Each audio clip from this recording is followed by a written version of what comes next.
Just one big joke. It's a fucked up world. Here we are in. I ain't going nowhere. What's going on, everybody, and welcome back to The Reason Reborn, episode 50. Yes, we're back. I am back. I'm alive. How are you guys doing? Here with my co-host, Cardiacsumo. How are you doing today, sir? So much better now that I get to hear this guy's voice, man. No, It's one of the few things that keeps me sane throughout the week. I'm not saying I murdered anybody when we didn't get to do the last podcast, but there's probably a few less lives in the world. I'm just saying. If it was a Proud Boy, I wouldn't blame you.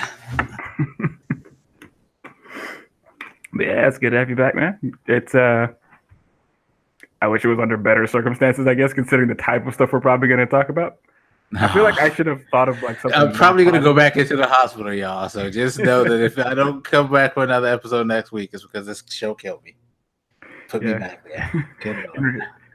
It's odd, but in retrospect, I'm like, maybe I should have just thought of like a non-political topic to just talk about this time. And yeah, I know, and I wish I had time to like live stream like I wanted to, because I wanted to play the Spider-Man DLC, but I didn't get a chance to touch it.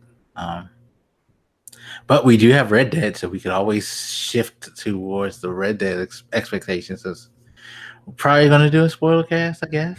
Maybe. Probably. I don't have as many as you probably do because I never played the original. So, and I haven't been following the news as closely as you have. Yeah, it's an interesting thing, like all the stuff that they talk about. We'll touch on that later. But so what did we miss that stands out to you?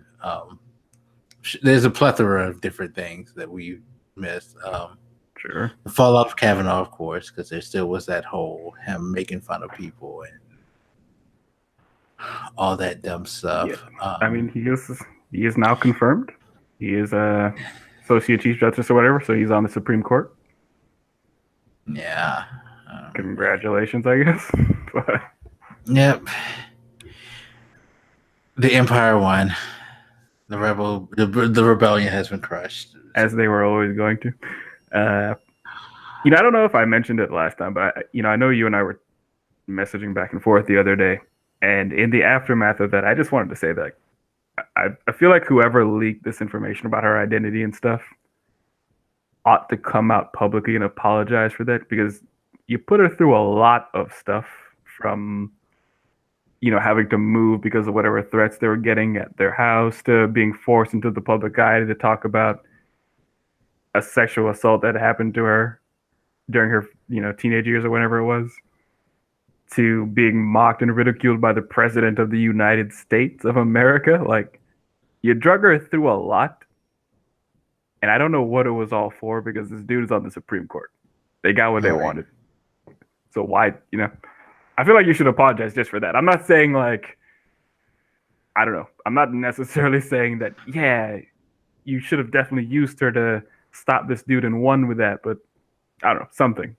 I feel like that's the unresolved thing for me, is just that I feel like we're not really taking seriously enough what happened to this woman's life for no good reason. Because even after the news cycle ends with it, she's still going to get looks and get talked about and all of that. It's not like it's going to suddenly just all disappear now that this whole fiasco is over. She's still going to have to bear under some of the scrutiny, because her face is out there. Everybody knows who she is. Yeah. Extremely politicized. People called her a liar, accused her of like weird conspiracy theory stuff. And like I said, unless I'm incorrect, I'm pretty sure she had to move from her home. Like threatening her kids and stuff like that. It's like, come on. And again, I'm not saying like defeating Kavanaugh would have made it okay, but you didn't even do that. So I feel like somebody should come out publicly and apologize, especially since you didn't really. I'm stressing the come out publicly thing because, you didn't give a shit when you revealed her identity, right? So seems only fair. Yeah. That's pretty much how it goes. That's just my piece on the aftermath thing. I don't know. I don't think we said that before. We did talk about the Kanye statements about the 13th Amendment and stuff, but we never got to talk about the meeting with the president. Wasn't that? Oh, right. I think the first thing came from like SNL or whatever, Yeah. and then he went to yes. Those were two different events because life is crazy like that. Yeah, he did this rant on SNL, and then he talked this rant about the 13th Amendment. We need to abolish that so we can get rid of, we can reform prisons, and it made no sense, total nonsense. And he went and spoke with the president and talked about how he feels like Superman wearing the MAGA hat, and how he doesn't rock with Hillary Clinton because she's a woman and he never had a dad around, and some things. It was the most There was a lot to unpack. bizarre. And, you know, he was there with Jim Brown, who in his older years has been becoming batshit insane himself. And in that whole room, Jim Brown was the most sane person. I saw a lot of people comment that it's weird how Trump is just when he's sitting there listening to Kanye and just watching this unfold, like he almost looks sane by comparison just because he's not saying anything in that moment. Right. And watching Kanye talking, like, yeah, that is the weirdest fucking visual. It's like Trump just looked in a mirror and the mirror part started talking and he had to sit there and watch it. And it's funny because you mentioned Saturday Night Live. They did the skit on that whole thing, and they had Alec Baldwin doing like a voiceover where he was thinking, he was like looking at Kanye talk. It's like, who does he remind me of? And then eventually it gets to the revelation, like, oh my God, he's Black Me. Yeah. I don't know. It was so odd because I've always thought that they were both crazy, but I never really grasped the similarity until that exact moment. Yeah. They both got daddy issues. They both need attention to the highest level. They ramble incessantly. Yeah, and they both don't know what the fuck they're talking about when they ramble. Yeah, I wish I would have. I should have gone back and watched the entire White House meeting and tried to take some notes because there was just like a stream of random shit. So I wish I could recount it better for you guys, but you know, it's been a while since I saw it, and it was just so much in one go. There was stuff about like, I know CNN did takeaways. Yeah, no, his education thing. That's something that really bothered me.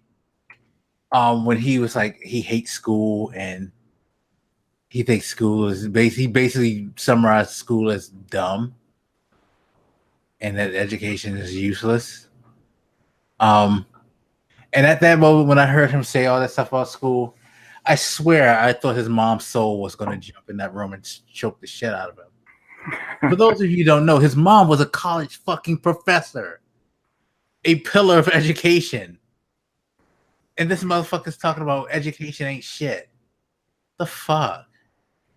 And he was pointing to some things that maybe you could agree with or not. Like I remember him saying like school is like boring and blah blah blah, and like there might, like if you dig really deep, you might find some kind of merit to that. And the reason I say that is because I was on Facebook, like might have been yesterday or the day before, and I saw somebody shared this clip and they were like, you know, the part of Kanye's meeting that the media isn't showing you. And he was saying some stuff about education, and I guess they were implying that like this was intelligent stuff. And I'm like, one, saying one or two intelligent things in a stream of madness does not excuse the stream of madness. And two, they aren't that intelligent. I feel like he's just kind of tricking you into thinking they are because he's speaking at you so fast. No, he says something that kind of makes sense. It's the old adage about like most fast talkers don't really say anything worth a damn. It's just that they say something that something keys in and makes sense. And that's the one thing that you gravitate to because it's enveloped in nothing but bullshit and nonsense. Like, okay, so for some reason I was looking up trying to see if I could find the CNN thing on it, and I ran into double XL's 10 takeaways. Which is weird. But they have a couple of things that stand out. Like their top 10 is like one, he says he was misdiagnosed with bipolar disorder. I tend to beg to differ. I do think that he does have some type of disorder. Well, and if it's not bipolar, it's I'm pretty sure he's the one who told us he was diagnosed, and now I guess he's taking. And then he also told us that he stopped taking his medication. Now all of a sudden he was misdiagnosed. Okay. See, Hillary's Clinton campaign slogan didn't make him feel like Superman. I'm just gonna leave that there. I do think it's an interesting point to talk about because he did seem to fixate on this issue of like masculinity, I guess, because like you said, he mentioned that he didn't grow up with a father in the house, and he was talking about how wearing the "Make America Great Again" that red hat made him feel like Superman. It made him feel like he was wearing this cape, and he spoke at length about this kind of feeling.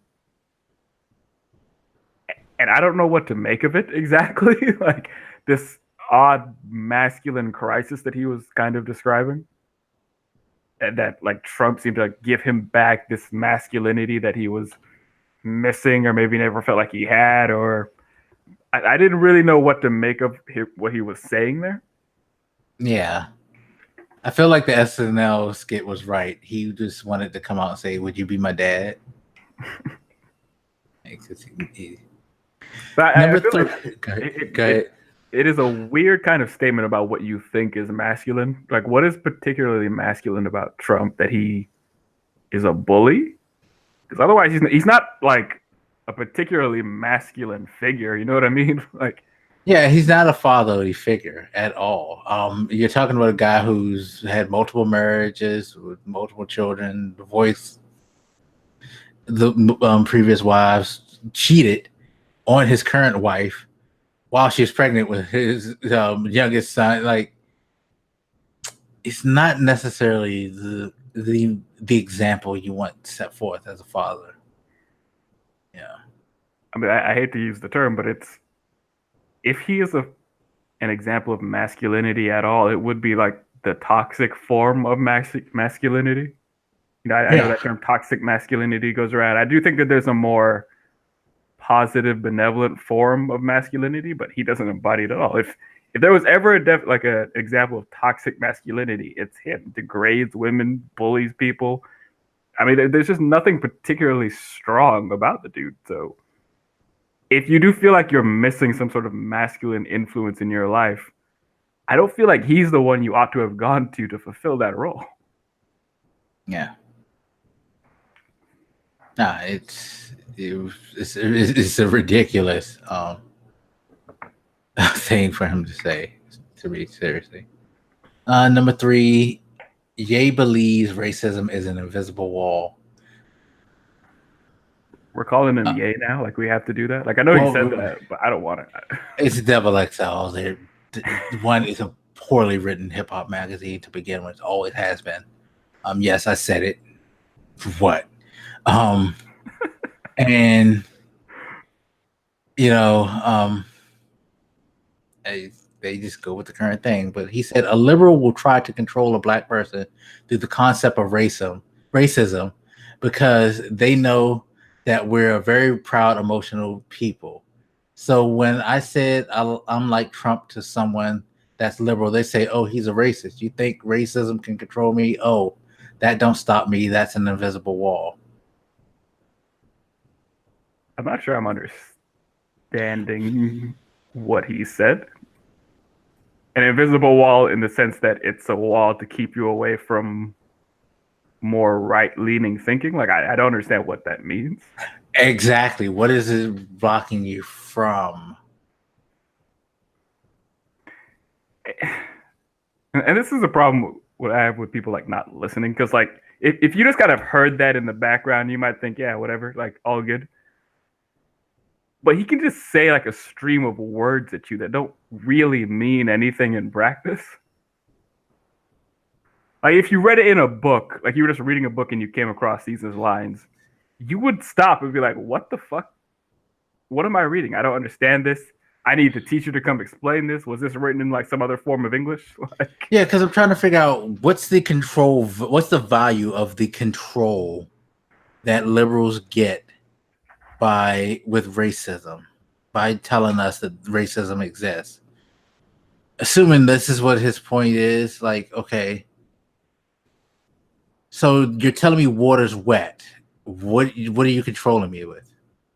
I mean, I have seen similar arguments made though by black people that Democrats, they pretend to care about race just to get ahead and whatever. Like they're just doing it in a cynical way to gain And there power. is an argument. There are people out there who will do that, but Sure.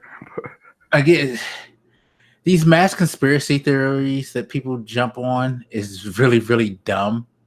Because basically you're telling me that Cory Booker and Kamala Harris and Maxine Waters and Elijah Cummings and anybody of color has read the manual. It's like, yeah, I need you to vote for me as a black man by believing that racism is something. That way I can keep your vote. That means that you have like minorities on board with this conspiratorial agenda. People who like Elijah Cummings, who marched with King and went through the civil rights, movement, like Maxine Waters as well. All these people that you have in the political system that are Democrat by trade, they all do so just to make sure that they can control black people. Because you include them as well. You can't exclude them. They are Democrats. They are liberals. So this is what you're saying to me. I mean, like you said, it's conspiracy thinking, and it gets odder and odder. I don't know. I don't know what to say about it. It's common and it's annoying. Yeah, it is. Number 4, Yeezy thinks a welfare mentality programmed him to say George Bush doesn't care about black people. A welfare mentality. He says, I was very emotional and I was programmed to think from a victimized mentality of a welfare mentality. First of all, again, as I stated earlier, this motherfucker's mom, it was a college professor. What welfare state you ever been in, motherfucker? So let's get that one straight. Let's not pretend that this dude is like a hood dude. All right, like I'm more hood than he is, and I can say, without a doubt that like I've never grew up with a welfare mentality, and I don't even consider myself as growing up hood. Like no, I'm sorry. I again, this is why education is important. This is why his whole denouncement of how school is boring. Yeah, school is boring, kids. But you know that boring stuff, what that boring stuff does? It stops you from sounding like this idiotic motherfucker right here. Okay? I mean, I am dismayed by the extreme lack of respect for education. It's not just him, by the way. A lot of people are starting to do this, where they shit on the very idea of education. Yeah, and it's like counterproductive, because then you talk about, well, we can't get jobs and we're not given opportunities. And it's like, well, part of the reason is because you're dismissing some of the very tools that you need to help you get ahead. It's one thing to be denied that stuff, especially since in history we were denied being educated. Now something that you fought for, you're like, nah, I don't want that shit. That's just not worth it. Get the fuck out of here. I mean, I think it's just this. I think what I'm about to say explains him a lot in particular. There's this ongoing, growing hatred for expertise, for be it scientists or politicians who actually know what the fuck they're doing, or teachers, the education system. Like everybody is convincing themselves that they know just as well, if not better, than any expert who's spending years, if not decades, studying a piece. This is why people don't trust the news, even though you have, some of these reporters have been reporting on some of these subjects for years, if not decades, right? And yet everybody is convincing themselves that they know better. And I feel like that arrogance partially explains a guy like Kanye. Like, he thinks he knows better. He doesn't need to read a fucking book. He just knows better. All right. It's incredibly dismaying. But, I mean, real quick, there's like a racist element in there within the Republican Party or conservative movement or whatever. Like, that line about welfare mentality, I feel like that's kind of it's leading into one of their more racist talking points historically. Mm-hmm. Because they have, and I'm trying not to attack them as a whole party too much, but there has been instances historically where they've attacked the idea that black people are using welfare, even to the point of extremeness where they make arguments like, most of the people on welfare are black, which isn't true. But he talked about being programmed like by more liberal things. I feel like he's being programmed by more right-leaning things, because like a lot of these talking points are like the classical, somewhat racist right-leaning talking points. Yeah, it's like he's devouring everything they say and just regurgitating it back. It's weird. All right, what's number 5? He wants Trump to pardon Chicago Gangster Disciples co-founder Larry Hoover. I don't know what that refers to, so I can't. Okay, so the Gangster Disciples are generally a Chicago based gang that was started by Larry Hoover was one of the founders. They became large, they became spreading, they became kind of like how the Crips and Bloods are. Well known, like they spread throughout the country. So it's one of those type of gangs, of course. They were responsible for a lot of violence in the 90s during that whole gang violence craze that we had. I'm not sure what his purpose for this is, because he said that Hoover was only put behind bars because of his ability to do good. And it's like, really the reason why they imprisoned Hoover is because he started doing positive for the community. He started showing that he actually had power. He wasn't just one of a monolithic voice, that he could wrap people around. Okay, so again, the man started and founded a gang that is like was known for extreme violence at the time.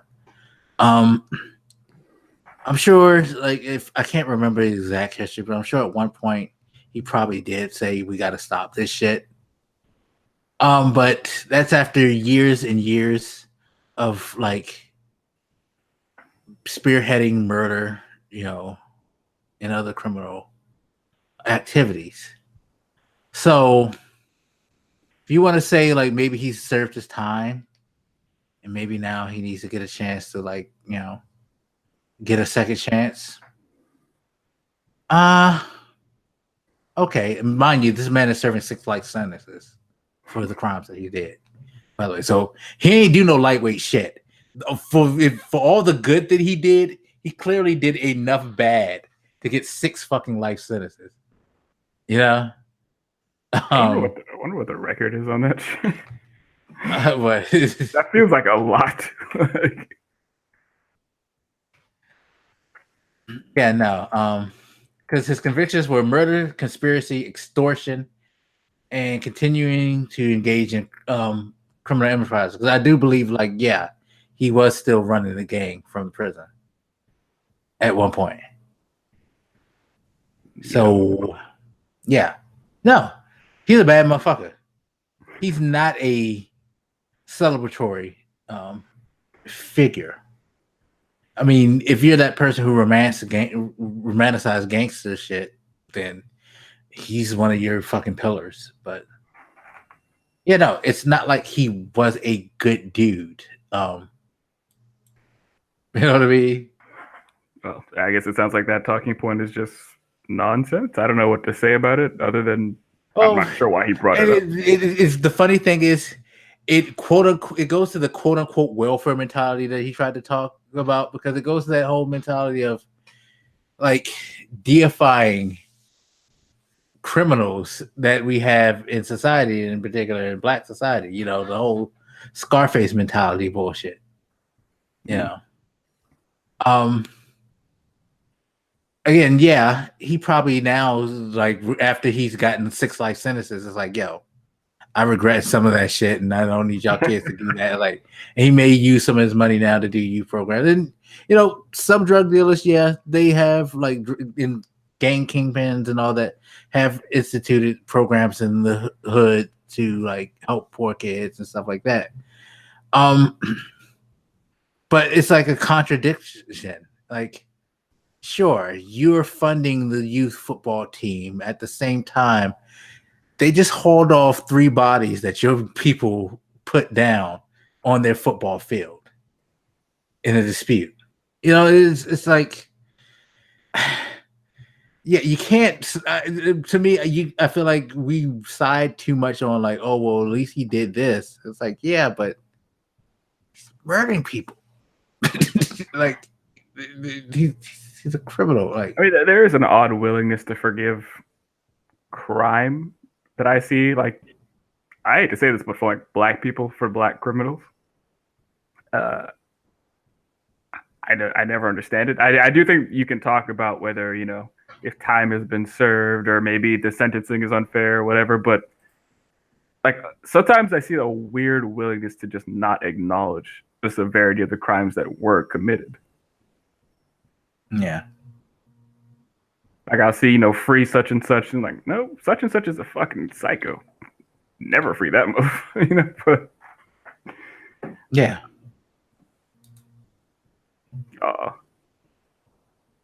So I okay, whatever. No, Larry Hoover, it's kind of where he needs to be. It should be a cautionary tale. People don't go down that life. Anyway, number 6, Kanye wants liberals to make President Trump look good. Here's one of his comments. What I need Saturday Night Live to improve on, or what I need the liberals to improve on, is if he doesn't look good, we don't look good. This is our president. He has to be the freshest, the flyest planes, the best factories, and we have to make our core be empowered. We have to bring jobs. I remember how passionate he was when he was saying that, like, this is our president. Like, we know. We remember, motherfucker. We were reminded on a daily basis of that. You don't need to reiterate that. Yeah, but I'm sick of this frustration that they have with you know, he's the president. You can't make him look bad. That makes us look bad. Well, I'm sorry. You ridiculed the Black man for like wearing a tan suit. Y'all talk about like people making him look bad for stuff that he does that makes him look bad. Like most of the, like, I do agree there is some like hyperbole going on where people are just over exaggerating some of the things that he do and says in some cases. Problem is, it's not a lot in comparison to the things that he do and say that are over the top and like deserve scrutiny. I mean, we can't ignore extreme. He was a nationalist on TV, live TV. I mean, we can talk about that, but like, we can't just ignore when he's doing something egregious just because, you know, on the world stage it makes it look bad. Like if you're, you know, shitting on your own president. Well, he makes us look bad on the world stage, so it's too late for that. I'm sorry. Like if we all just fell in line and praised him no matter what he did, 1, we're not holding him accountable. 2, it doesn't make us look good. It just makes us look collectively stupid instead of just having an individually stupid person. Yeah. So I don't agree at all with this idea that we should just put aside very serious problems to try and form this united front. All right, I'm not walking off the cliff with this fucking idiot. I'm sorry. Yeah, no, never. See, number 7, Kanye wants Trump to do away with stop and frisk in Chicago. Like that, maybe this is probably one of the few things that he said that, again, if you're like that person who's not paying attention to the madness around you, you're thinking this guy knows a lot what he's talking about. I mean, stop and frisk is one of those obvious things that seem like, yeah, we shouldn't be just randomly deciding. Cops can just be like, hey, I think you're suspicious, so I'm going to stop and frisk you and all that. You know what I mean? I think when I saw people pointing out that he said that, I was like, if you said as many words as he did in one sitting, statistically, you'd have to say something mildly interesting. Like, yeah. But no, stop and frisk is a weird, like, detaining people just off the random. mm-hmm. With no... It's worth talking about, I guess. Yeah, with no, like, real justification other than you feel the need to is kind of like... That's a point of discussion. Sure. Right there. Because especially in places like Chicago where people already feel like the violence is just too much, like you have too many people out there who are going to make poor assumptions, and you'll end up with a lot more innocent people getting hurt than need be. So, I would just like to point out, see, we're fair. Kanye said something not completely idiotic, and we didn't shit on it. So. I mean, I can shit on it if you want to, because I can mention the fact that this has been something that has been talked about for a while now, and has been a common point of contention. So I can argue that he just pulled a topic that he had heard. Sure, but many people smarter than him talk about. My point is, we're not just like indiscriminately shitting on him. Yeah, no, I just wanted to indiscriminately shit on him for a second, just because I just feel like we can't let this guy slide on anything. But no, seriously, no, it's not. I just say that because like when you shit on somebody as much as we're doing with Kanye or with Trump, people get the feeling that you're biased. It's like, no, they just really say that many stupid things. Yeah, it's hard. It's not to. There's times in which I'm almost begging to give these guys a compliment. Yeah, no, it would be refreshing. It would be a very refreshing thing to see. See, number 8, Kanye says he's got a really high IQ. I couldn't even get through that. Woo! But it's leading to what I said, right? Like, these people that feel like they just know it, or because the internet is a thing, they're automatically experts by virtue of the fact that they can access information. Like, but wait, hold on. His comments though, when he was saying that he had a high IQ, I was connected with a neuropsychologist that works with the athletes in the NBA and the NFL. He looked at my brain. It's equal on 3 parts. I'm gonna go ahead and drop some bombs for you. 98 percentile IQ test. I had a 75 percentile of all human beings when it was counting numbers backwards. So I'm going to work on that one.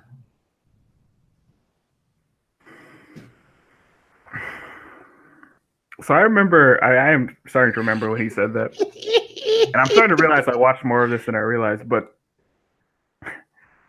same thing with Trump. Like, when you feel the need to brag about how smart you are, 1, and 2, when you feel the need to specifically point to IQ, the intelligence quotient, like that is a pretty good indication that you're probably not that smart, because like most smart people don't feel the need to brag like that, and they don't really start throwing out IQ numbers. So smart people show you they're smart by doing smart things, like writing books, doing Nobel Prize winning research. Right. I can't think of I'm smart. Too many scientists I see running around throwing out their IQ. Yeah, Stephen Hawking wasn't like walking up introducing himself like, "Hi, I'm Stephen Hawking. I'm the smartest man in the world." Yeah. No. Just did his work. And that's all I have to say about that. Like, I don't even want to really justify the fact that he said that shit much further. I just found it amusing. He said that shit. All right, number 9. You wants Trump to abandon Air Force One plane for hydrogen aircraft.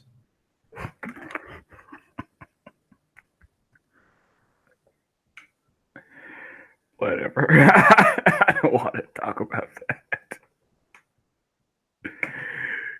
By the way, he wants Apple to build it. Didn't he call it like a smart plane or iPlane or something? Mm-hmm. Yeah, he called it because they said he pulled out his iPhone and showed a GIF of a hydrogen fueled plane, and he wants Apple to build it. And he called it iPlane 1. This is your genius, people. This is the guy who says that he has a high IQ.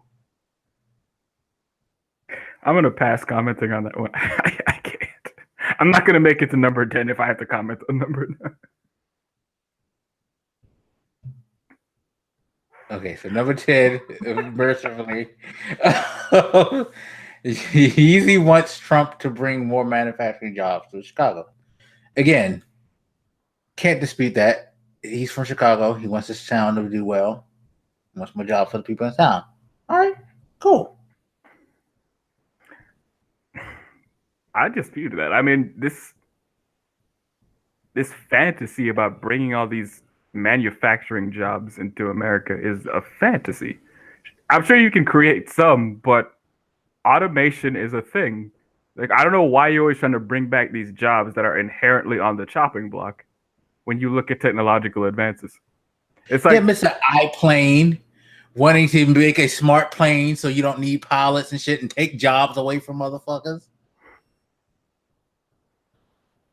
I'm not saying that because I'm lacking sympathy for the people that lost those jobs. I'm saying give them more secure jobs in general. Like, you're not really going to create that many manufacturing jobs. And even if you did, they're going to be gone by the time those companies feel like automating. So, I mean, they're gone now, partially because of automation. This fantasy that the only reason that all these kind of jobs went away is because they went overseas is just stupid. No, it's not just like they moved overseas, because like some jobs moved overseas generally because it's cheaper. Sure. These countries give them better tax breaks. We give them better tax breaks for moving the fuck out of the country. Little known secret there.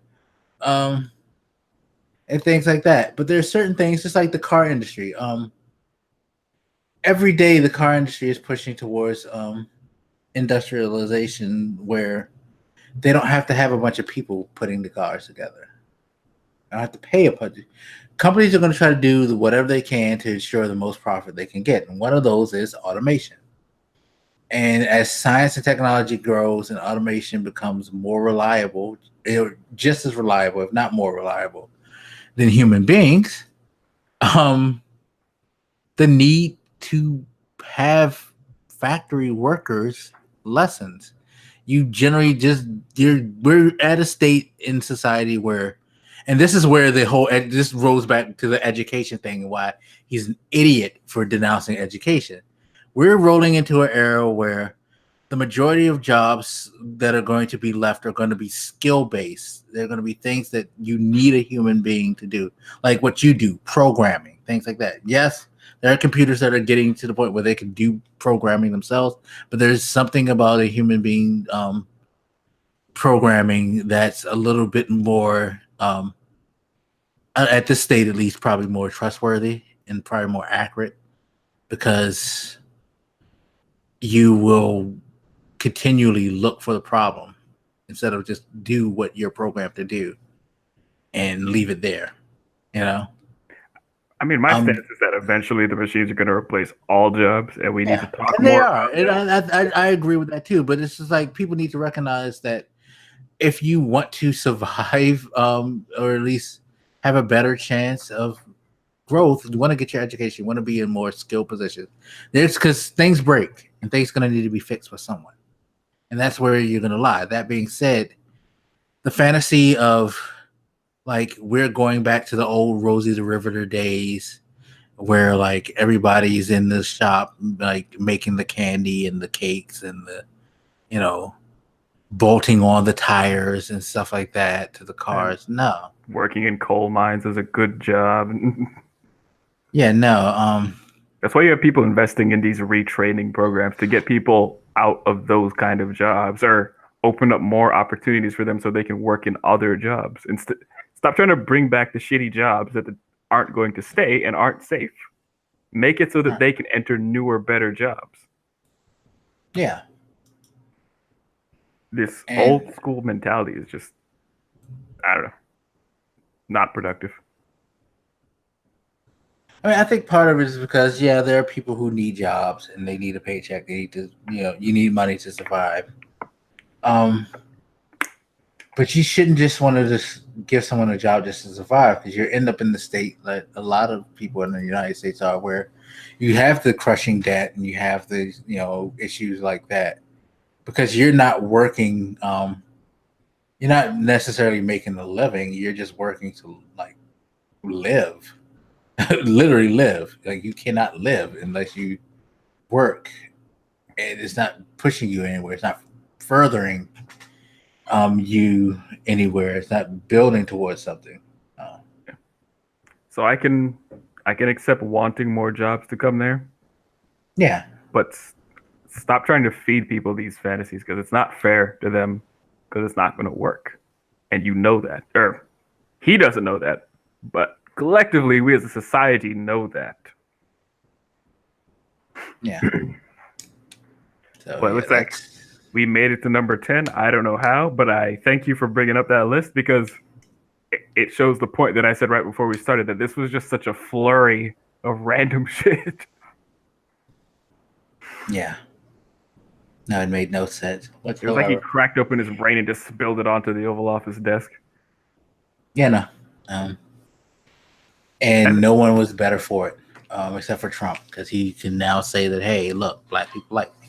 Yeah, I was about to say, like, I didn't necessarily want to go there, but when I saw Sarah Sanders tweet out that picture with them smiling like a couple of assholes, like, yeah, I feel like you're kind of parading around your favorite black of the month or whatever. Like, yeah. There is something just at least mildly racist about it, because you're just kind of using it as an opportunity to show them you like the blacks. Pretty much. That's pretty much all he was doing, because it had no benefit to anybody whatsoever. I still don't know why he was allowed in the White House to talk. I don't know what. He didn't have anything of interest to say. He has no expertise. I know he's musically famous, but like, I don't know. I feel like you need a higher standard of intellect to walk into the White House and start chatting. Or if you're just going as a celebrity, just go as I don't know. I totally agree. Well, no, I take that back. No, you can be in the White House as a celebrity and talk about things. You just need to be a celebrity who actually gives a damn and has actual thoughts and real opinions. And yeah, I'm not grappling on the fact that he is a celebrity. You could be one. There's plenty of celebrities that are, for example, deeply involved with like charities and stuff. But like, what was special about him other than the fact that he is a celebrity? He wears a MAGA hat. Exactly. Because I see plenty of celebrities that, they have these foundations or things that they're very passionate about. Maybe they study some subject. Like, it's not just that they are famous, it's that they have something to really say. And I just didn't MAGA hat. Fair enough. That's it. He's wearing a MAGA hat. Yep, so you can make him sing and dance like an asshole. Anyway. Enough about Ye. Jesus. Oh, what else happened? That was significantly crazy over the past couple of weeks. Well, we have the whole Saudi affair, which I don't even know where to begin with that one. This is some bizarre shit, for real. it's still unfolding, to be fair. Yeah, because the lies keep coming and changes. If you don't know what you say, I'm gonna let you take the because I can't say his name and you know how to say his name, and I don't want to butcher it. I don't know why you think I know how to say it. Because I was actually thinking about this before, like last week when we didn't get to the show. I was gonna bring this up. In the news, I've seen them pronounce his name like at least 3 different ways. Once was Jamal Khashoggi. That's the most common one. I also hear Khashoggi or something like that. And there was a third pronunciation that I can't remember, and I was trying to memorize them because throughout the news cycle, I've heard like 3 or 4 different pronunciations, and I was like, can somebody just ask like his fucking wife how to say the name, and then we can, or fiance. But Yeah. I guess to back up, since some people maybe don't know what we're talking about, even though it's pretty dominant in the news. I believe he was a writer for the Washington Post, if I remember correctly. He went to Turkey to get some paperwork. I believe that he needed to marry his fiance, who also lived there. And he went to the Saudi Arabian consulate there. For those of you guys who don't know, he is from Saudi Arabia. He used to work like in the government there, so he's connected. But he left there. He feared certain dangers, and during his time writing for the Washington Post, he's written some somewhat criticizing things about the Saudi kingdom. I keep wanting to say government, but maybe it's more appropriate to call it a kingdom. He's written some just criticisms in general. They're not really all that scathing for the most part, but he tends to criticize the crown prince, like Mohammed bin Salman. And apparently this got them upset because when he went into the consulate, he hasn't come out since. It is, I was going to say believed, but I think it's been confirmed now that he was killed in there. There was a group of men who flew over from Saudi Arabia, got in there, apparently killed him. They're saying sawed up his body. We don't know what happened to that body yet, but yeah, he went in and he never came out alive, at least. His fiance went there with him, and she was waiting outside, and she just never saw him come back out. She went in there to ask about it. She was told that he'd already left. Clearly a lie. So there's this big international brouhaha going on right now about how the Saudi kingdom, very likely the crown prince, a lot of people are saying orchestrated this journalist death, assassination. I mean, like you said, it's really hard to know where to start because there's just so many pieces to this story. So we start getting news of it, and part of the reason it's such a touchy subject here is because America has, a relationship with Saudi Arabia, in terms of one, business, two, global security and stuff. We've had for a long time, not just recently, but a long time, an interesting relationship with Saudi Arabia. And we're all looking to, the leader of the free world, President Donald Trump, to denounce this behavior, because you shouldn't be able to kill a journalist just for writing some things you don't like. We're America. We put high importance on freedom of the press. It's in our Constitution. So us as Americans and the whole world are looking to him to, put his foot down and say something about this. And his foot is nowhere to be found. He seemed to lean into wanting to say that maybe they didn't do it. Maybe it was somebody else. Maybe there were rogue killers not associated with the crown prince or whatever. Just not really willing to condemn the Saudis on this inexplicably, or maybe it is explainable because some people have pointed out that the Saudis have bought a lot of his property, bought his yacht, like helped him out when he was in financial trouble. So there's uncomfortable financial links between Trump and the Saudis. For some time, they were just denying that this kind of thing. They actually even said that they were denying it per se. They just weren't really commenting on it. I think the other day, the ambassador, was he an ambassador? I can't remember his title. Who was it? The foreign something. Wow. I feel like I just watched this dude earlier today too, and I already can't remember. But whatever, he was representing the Saudi government, and he pretty much said, I don't know if he was the one who said it, but they admitted that this dude was dead finally after like a week or so that he was killed.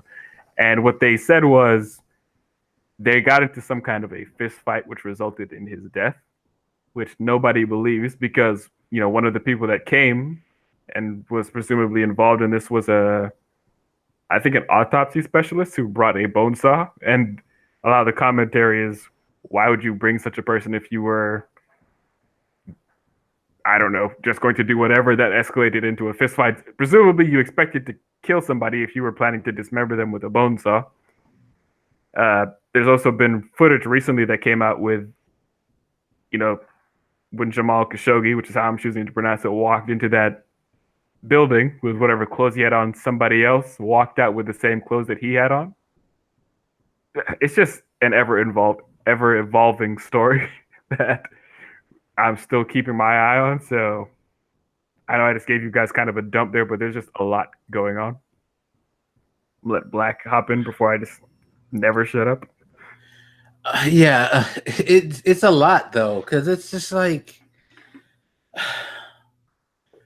and this is one of the things that people feared too with this administration because of some certain business ties.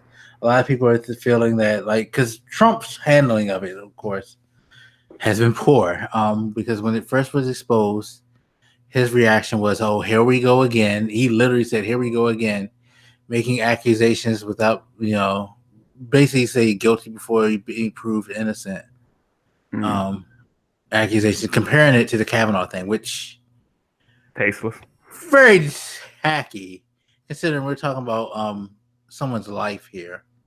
To try to and the fact that you're still sour over the fact that nobody likes your pick so much that you're trying to draw some comparison in these two, this is disgusting.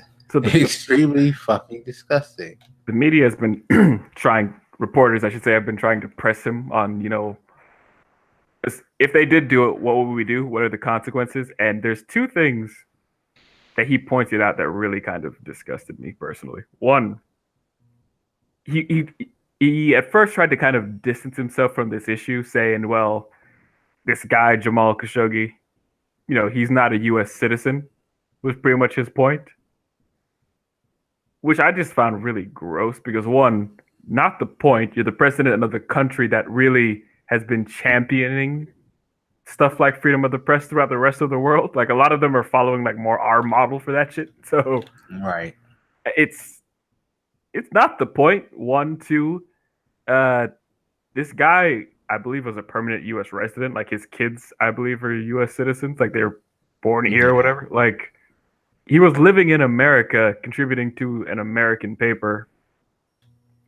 And this weird, gross tactic you pulled of just trying to say it's not America's problem because he's not an American citizen. Like, he didn't say it so explicitly, but that was the implication, yeah, that I was getting out of it. That was one. And two, he started talking about how he didn't want to put arms deals we have with Saudi Arabia at risk, which immediately made it about money for him because he was like, what's the number he keeps throwing around? $110 billion, I think it is. Arms deal we have with Saudi Arabia, you know, that's so many jobs, that's so much money that we don't want to risk because of this. And it's like, and this goes back to the masculinity thing. I saw them like, you look like such a bitch right now because you're pretty much saying that they can buy our morals. Like, well, I will say this in a weird way. It's a level of honesty that we generally don't get from politicians.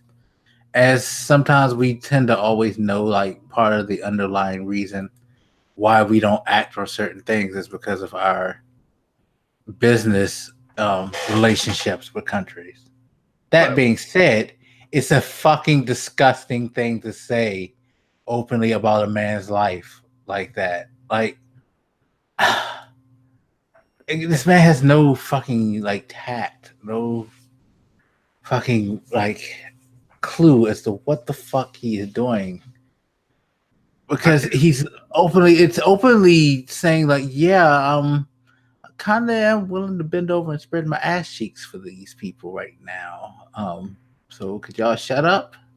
I've watched him talk on this quite a bit. I've never gotten the sense once that he's felt any empathy toward this situation. But I do want to point out that this number he keeps throwing around is either 100 billion or 110 billion. I can't remember. It's kind of bullshit. Like, they haven't paid us that money. I can't remember how much it's like 15 billion or something at this point. Like, I can't remember where he's getting that number, but it's essentially bullshit. So it's I know he cheats on me, but I'm gonna stick around till he marries me because I know he has money, and after that it'll be okay. He can do what he wants. But I was having a conversation with my mom about this, and I was like, you know, the smart thing to say would have been, we need to maintain a relationship with them because they're part of our defense in the Middle East, because there's a lot of conflict going on between different countries in the Middle East. So you could say that they're a key player for national security as far as that issue is concerned. And we need to maintain our ties with them so we have a strong foothold there. That would have been a much more reasonable tack to go with than they're giving us money, so fuck it. Like, yeah, see, you just said something that made sense. You know, because it is a delicate situation. There is a relationship to be had there. For some, no matter how disgusting you find Saudi practices and values, the world isn't just as easy as I think you're a jerk, so I'm not going to fuck with you. You know, he could have made it sound a lot more palatable. He didn't. I mean, I get why he says what he says it, because it'll appeal to people who don't like have any forethought anyway. Because to throw out that number, I'm sure there's a lot of people who's like, well, wait a minute, I can get paid off of this. You know, it's amazing how he appeals to that like sad lowest common denominator of our country. I feel like you're giving it a little too much credit, because it makes it sound like he's purposely doing it to appeal to them, when really I feel like it's just a product of his mindset. Like, he thinks I think it's a little of both, though. I guess really do, because his mindset is, because part of his mindset is that all it takes is money, and when you feel like that, you know, like, you feel like if I tell a poor person that you can get some money out of this, they'll do what it was. It's kind of like how he feels about women, you know. He can like have sex and all these affairs, and he buys them off, and that'll pay for their silence type thing. He looks at money as an object of like power and control. Every possible relationship with him is purely transactional. Yeah. Part of the reason I take issue with him talking about the money made from these arms deals is that I don't feel like it was smart, because it highlights the fact that we're providing them with weapons, which some people are questioning whether we ought to do that, because there is reasonable criticism to be made about the way they're using those weapons. For example, like bombing they do in Yemen. Like, you can reasonably criticize that maybe we ought not be providing them with weaponry. I've heard arguments for why we should, but I don't feel like it was smart to highlight the fact that these are the types of people that will assassinate a reporter for like mildly criticizing them in a paper, and we're gonna give them $110 billion worth of weaponry. Like, that's like saying like, hey, my neighbor like punched a dog one time and I gave him a shotgun. I feel like you'd be justified in asking if he's the type of person that should have a shotgun. Yeah. But that's what we do. And I feel like it does not send the right message to the rest of the world, because it makes it seem like we don't care what you do. Maybe if you slide us some cash, we'll turn a blind eye. I don't feel like that's a good message to either our enemies or our allies.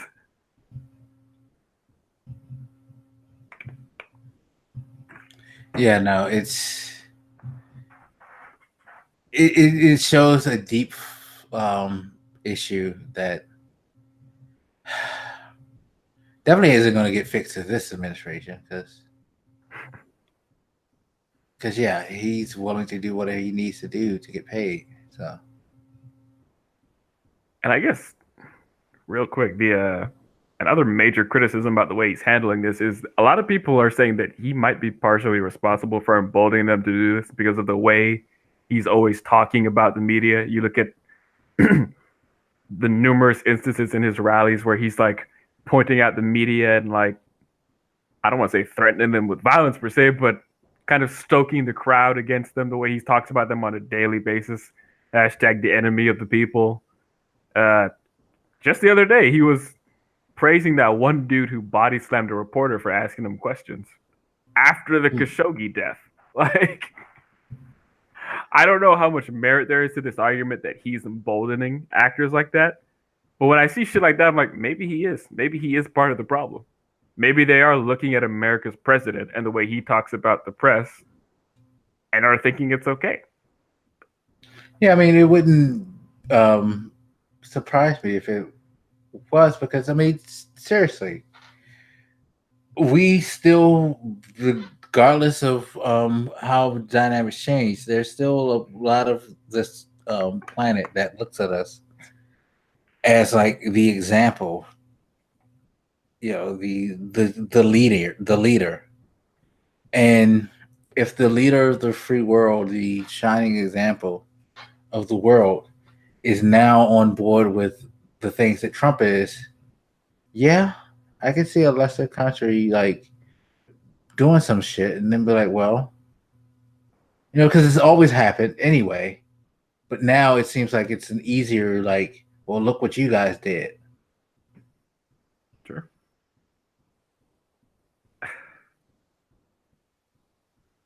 I don't know what to say about it. It's disappointing. And of course, I mean, there's just so much to the story because people are talking about, you know, the type of relationship maybe Kushner has with Mohammed bin Salman, the crown prince, who's largely in charge of the country nowadays, of the Kingdom of Saudi Arabia. They're criticizing the crown prince because, I mean, there's a lot of talk about how progressive this guy is. Like, you know, for example, the fact that they allowed women to drive in Saudi Arabia. When was that? Last year? Year before? Yeah, it's been fairly recent. Yeah, stuff like that. Allowing movies to be shown. Bring in wrestling. Because now we got the WWE. Now the WWE's in trouble. Vince is like, Which they deserve to be in trouble, by the way. yeah, they do. When you go back and watch the Greatest Royal Rumble, whatever show they did earlier in the year, like, yeah, that did feel like a lot of propaganda that they were shoving down our throats about Saudi Arabia. But yeah, I don't know. That show was all about how far Vince was willing to bend over and kiss their ass. The fact that you have like a significant portion of your roster unable to perform because of their gender. In fact, probably the best quality, like as far as like overall quality of your roster, is held within the women, and they can't perform because women aren't allowed to be seen in that light in that country, and so they couldn't even come to the country. They weren't allowed to go. But they're not allowed. I thought they just couldn't compete. I don't think they were even allowed to go because I don't think any of them were there. I think they were there because they couldn't do anything. They didn't have any reason to go. Well, true. But yeah, no. Yeah, it's. I'm sure they probably weren't allowed because I could see them saying stuff. And I mean, look how most of the women's wrestlers dress. That's appalling to that culture. Which is mind-boggling to me because a lot of the men dress in even less. Yeah, I know. Like you got fucking like big ass Drew McIntyre with his thong of justice over here.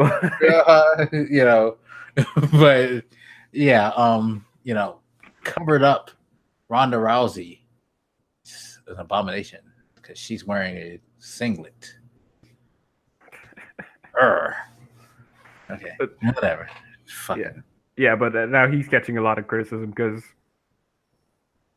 as a matter of fact, it's not even him. It's like people here like Vince for that type of propaganda shit, and other people here who kept praising the prince. And you could praise him for some of that shit, I guess, but this idea that he was just this awesome progressive force is also nonsense. As a lot of people pointed out, yeah, he allowed women to drive or whatever, but he also imprisoned a lot of those female protesters.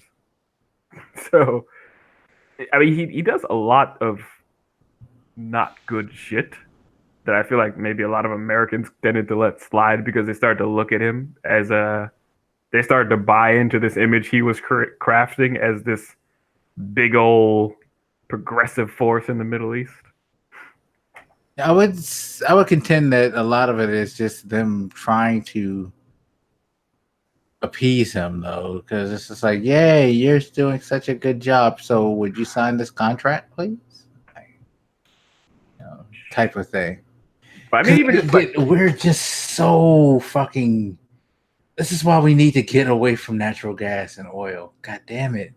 But I mean, even people who didn't really have very much to gain, because I think part of it is like, you do kind of want to believe the Middle East is on the right, moving toward progressives. Like a lot of people that I knew really celebrated the fact that women could drive in Saudi Arabia, which I was happy about, but I was like,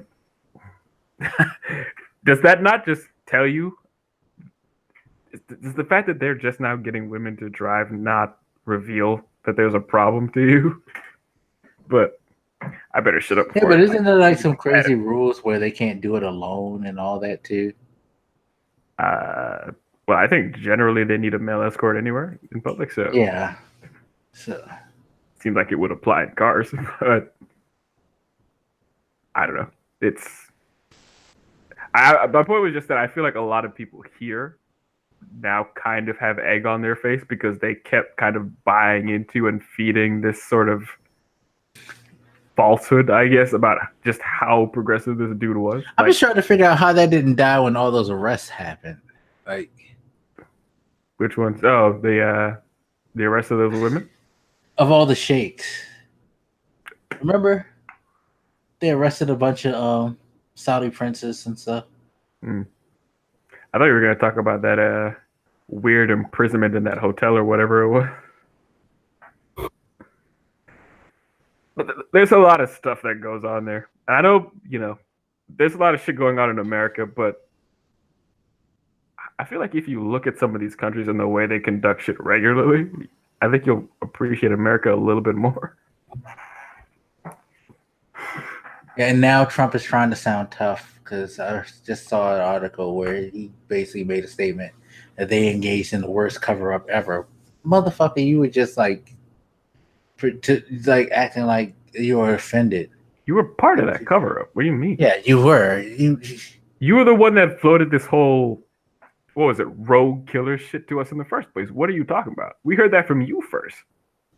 Yeah. You kidding me? You denounced people having an outcry, and now it is far too late to act tough on this shit. You've already proved what a bitch you are. You're done. But it'll work for him because, again, his constituency is just fucking. They'll do whatever they can to protect him and his image and let him get away with this, and they enable him. I was having a conversation though, like that. Muhammad did something on this rich as fuck though. I mean, man, to bring WWE into Saudi Arabia and pay him all that money, that dude is balling. I'm just saying. Yeah. In 2017, they had a Saudi Arabian purge where like a bunch of the princes were arrested for all types of reasons. This was when he was like basically, he was consolidating power back then, right? Like, yeah. I don't think he was like the prince at that time, because I remember he just kind of went on this campaign of like, I'm the guy now. Yeah, because shit, what's his name? And say his name so I don't mess it up. The prince. Mohammed bin Salman. Yeah, People are at calling the him time MBS. of the arrest, he was the head of the Saudi anti-corruption committee that ordered the arrest. Good shit. So yeah. So he's not corrupt. He's anti-corrupt. All right. I'm not corrupt. I'm just going to arrest all the people who could oppose me, and then I become the crown prince. Yeah. And now this guy is dead. Because he's not only the crown prince, but he's the prime minister. You can't be both. You really can't be both. You shouldn't be both. I can't stop thinking about his fiance who went to this building with him and watched him walk into there, not knowing it was probably the last. It was the last time he was ever gonna see it. And just waiting there, and then eventually walking into there and asking what's going on, and being told that he left, and like you watched this dude you're gonna marry walk into there and didn't even know that he got murdered in there while you were standing outside.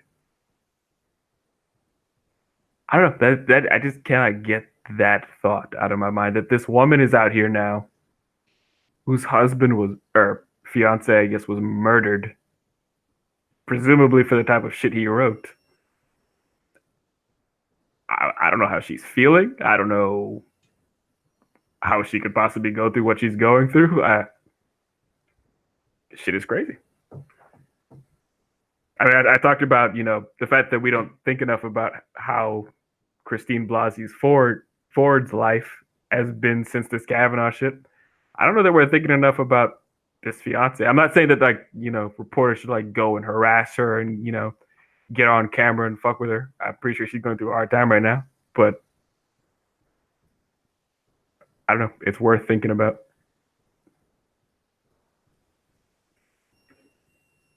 Yeah. No. Sad stuff.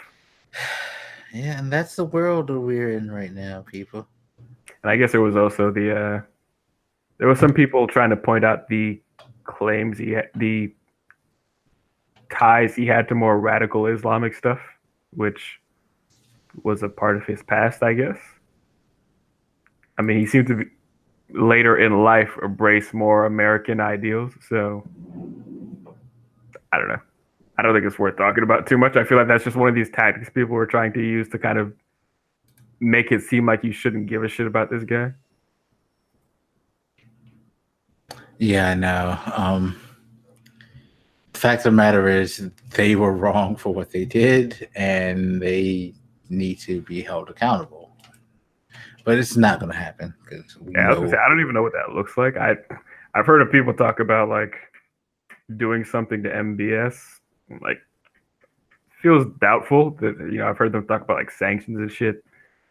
Not with the pussy in chief over there. Sorry. So I don't really know what's going to come out of this.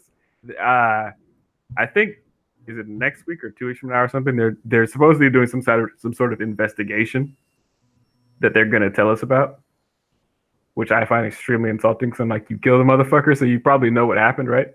So, oh my god. I think that's what I find the most disrespectful. It's you're not even trying to come up with a lie. Your cover-up was lazy as shit. Come on, dog. You just blatantly killed this motherfucker, and you're just treating us like morons. Yeah. It's super disrespectful. Extra disrespectful. This old ass dude got into a fist fight, which he did. Come on, dog. Yeah, he got into a fist fight,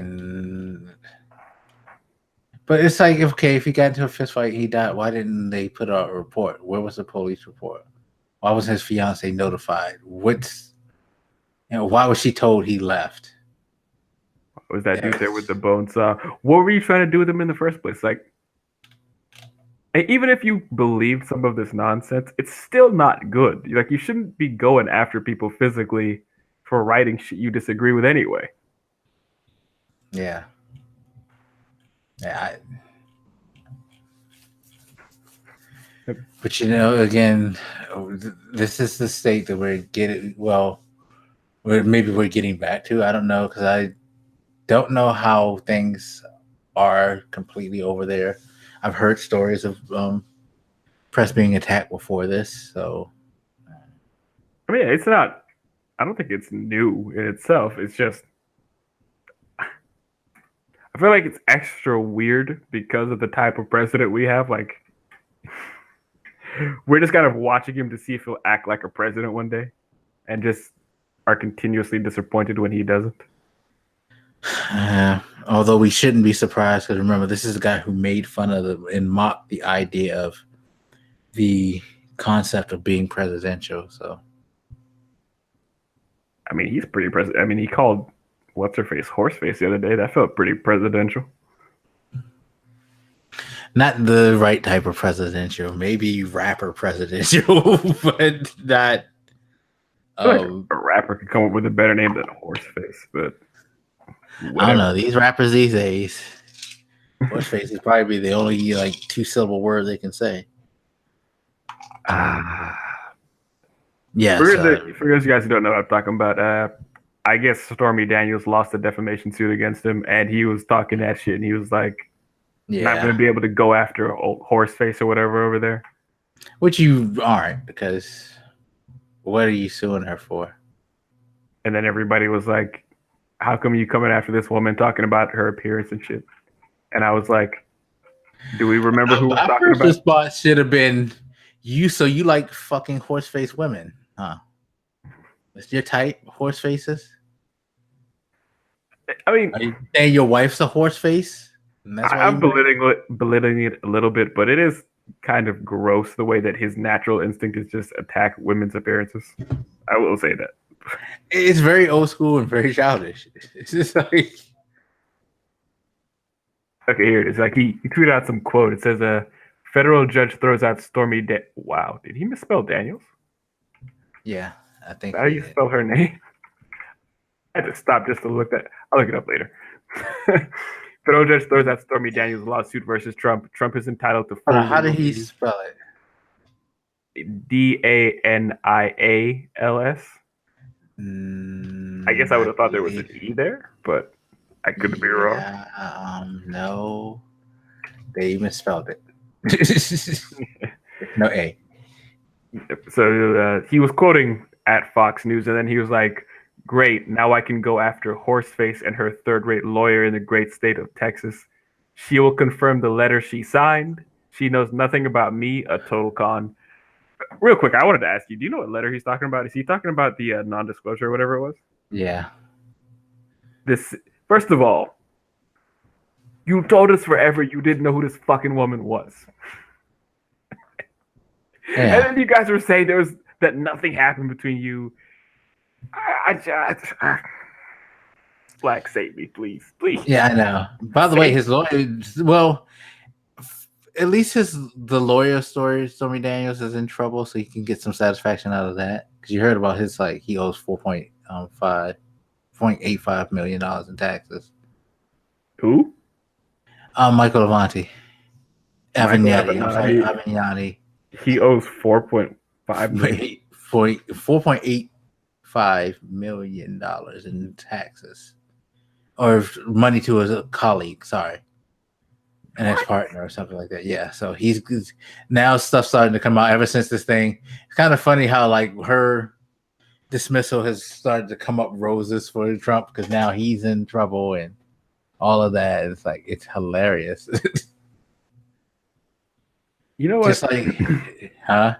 Yeah. This is why. This is the type of reason I say, the people who are looking to this guy to be the next president or next to run as a Democrat in the next election. That's stupid. Why were you ever looking at this guy? And now you look even dumber because of shit like that. Ah, my God. Yeah. Oh, and then you heard about the Weinstein stuff, right? Weinstein. Harvey Weinstein, the guy who helped spawn the Me Too. How they threw out one of his charges? No, it And didn't. apparently one of his charges was thrown out. Let me see if I can find which one. And apparently there's a risk that the case may get totally derailed because there's part of the dispute is the police who did the sting on him did not have permission to do what they were doing from the DA. So the DA and the police are now fighting. Neato. So he may get away with discussing it. So disgusting men may end up getting away with shit. Well, what else is new? And I hate the fact that this happened because you know what's being touted out there now. What's that?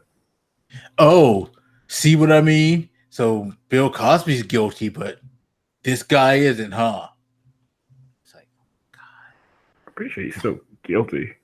yeah, it's like they threw out part of the evidence for sexual assault, but they didn't throw the whole entire case. And even that seems more like a technical. Yeah, it was like one charge that was made to one of the people who first came out and pointed the finger at him. It's like, okay, that's one.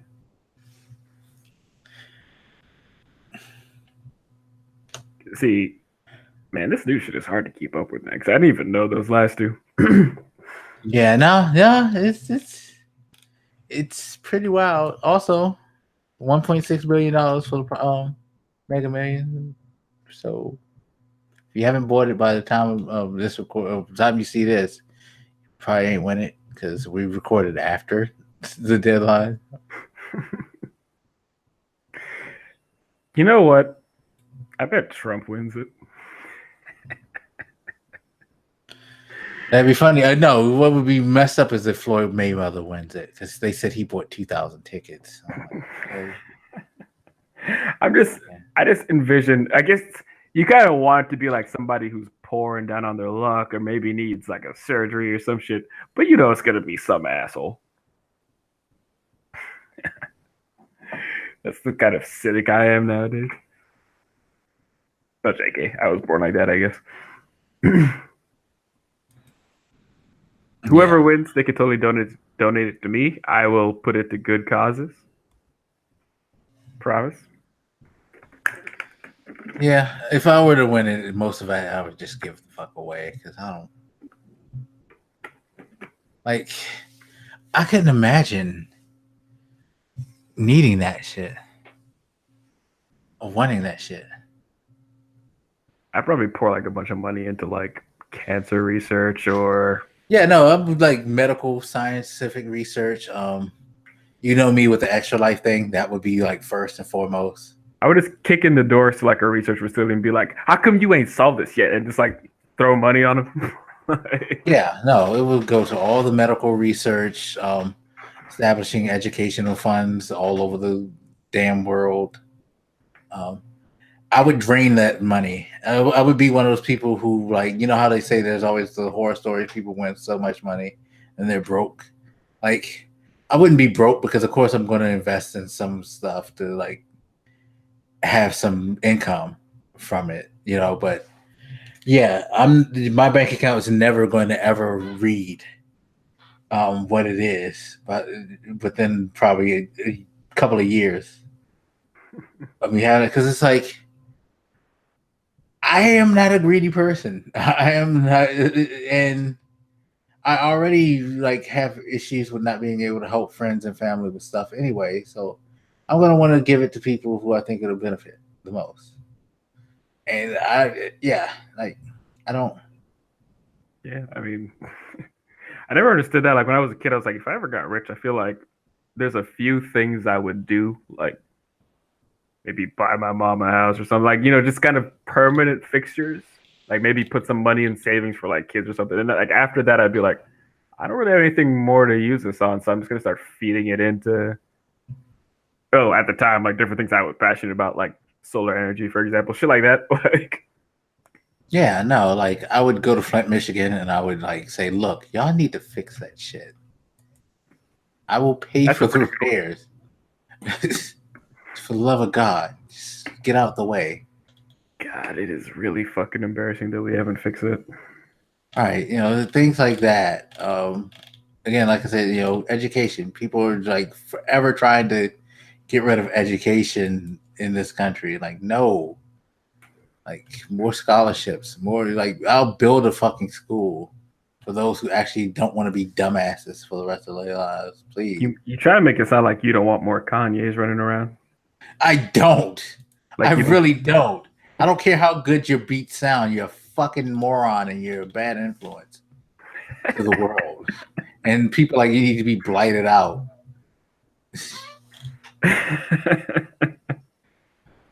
Seriously, like shit irritates the fuck out of me. Oh my god, Kanye is fucking poison. In any case, what was I gonna say here? So I think I started to mention this before we hit record and stuff. As I look at the ocean of things Trump has said over like the last few days, I made this point to you, and I get tired of people saying, Trump has hit a new low, because every time they say that, I'm like, do you mean like a new low as of this morning? Because I guess because it's the only thing he said today. But as I look at him say all this stuff, I can't help but feel like his lying is getting worse in the sense that, how should I put this? It's not even just like lying anymore. It's like, I'm going to say whatever I want. Fuck it. It doesn't matter. One of the examples I was thinking of was like on the 60 Minutes thing, where she was asking him about this like Khashoggi case. Was it the Khashoggi case or was it with Putin? I can't even remember. You watched it, right? Yeah, some of it. Again, we were talking about this, and I mentioned to him when just briefly I was in the hospital and in the emergency waiting room, and they had the interview on that was making me feel worse than what I already felt. And yeah, I watched some of it. I kind of blacked most of it out. What were you referring to?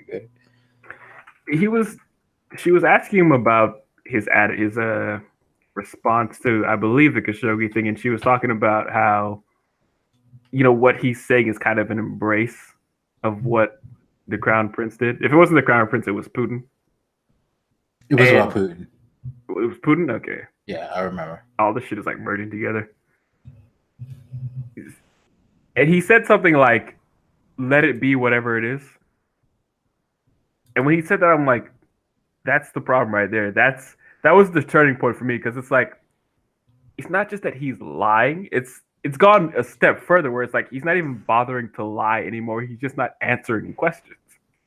Like there was a reporter who asked him about the Khashoggi thing, and I think they asked him about if the CIA or something was going to investigate it. He was like, "How do you know I don't already have them investigating or doing whatever?" I can't remember the specifics. And the reporter was like, "Do you? Can you give us some information?" And he said something like, "Why would I tell you?"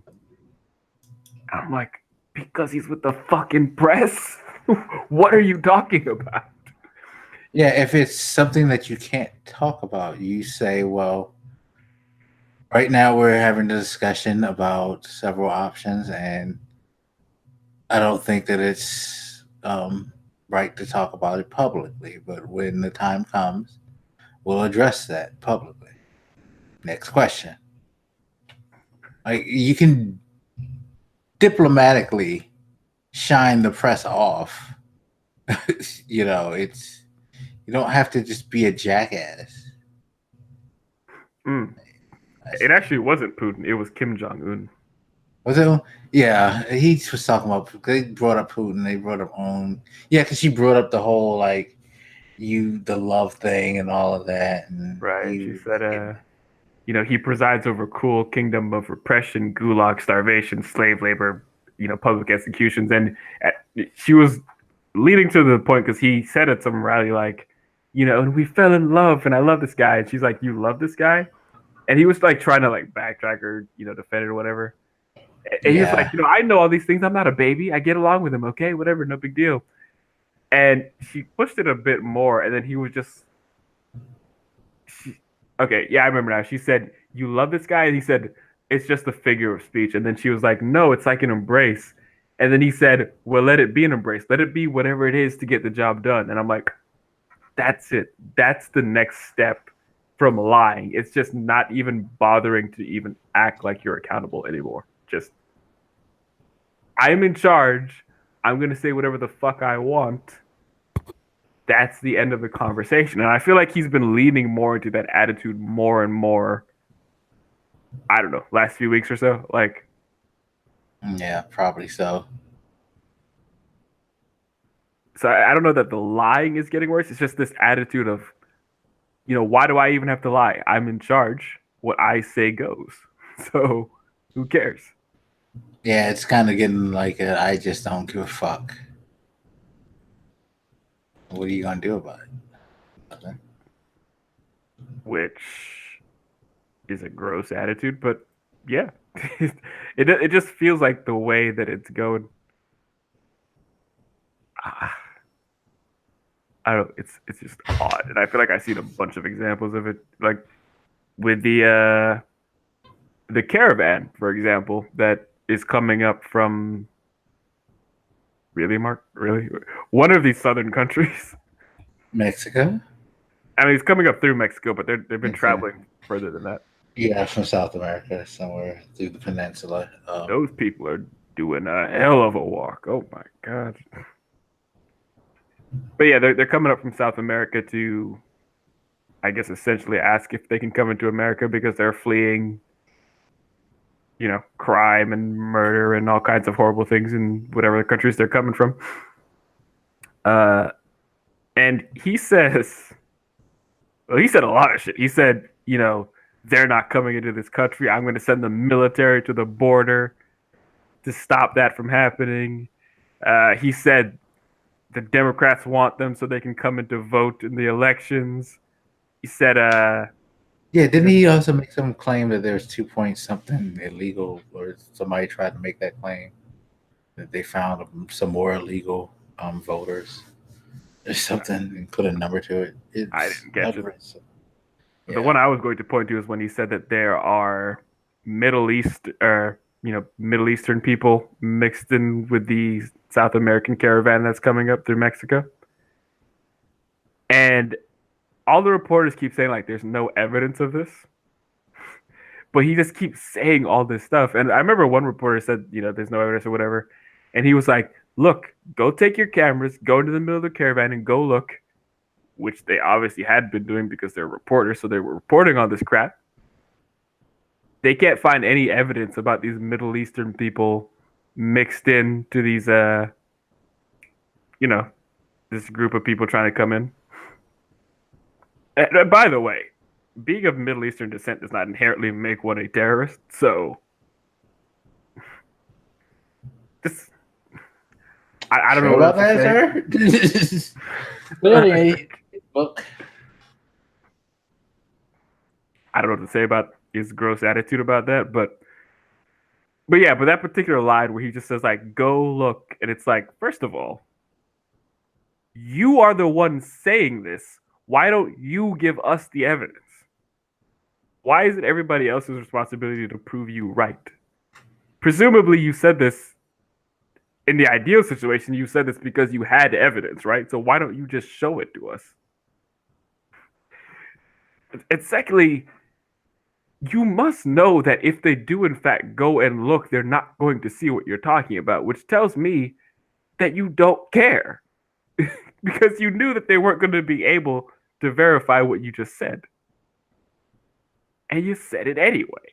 And that, I guess that's the point I'm trying to make, is that he just doesn't give a shit anymore. It's just kind of, my word is gospel.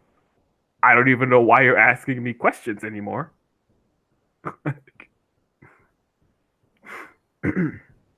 He doesn't care. It's almost like a superpower. I've never seen anything like this shit. it's weirdly amazing. I don't know how else to say it. Yeah, no, it's the extreme level of I don't give a fuck he has. We're gonna cut taxes for the middle class before the election or after the election, whenever. Yeah, like For those of you guys who missed it, he started saying that they have like some plan or whatever to cut taxes for the average middle class people instead of just business. Or I think in his defense, he said the last one was businesses and middle class. This one is just middle class. And they started asking him questions like, how is he supposed to do that when Congress isn't in session? And then he just kind of bullshitted his way through it and then walked off. And I'm just like, hashtag not give it a fuck, I guess. There you go.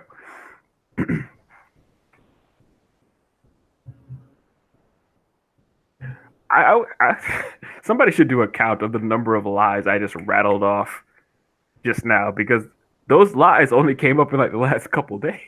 Like,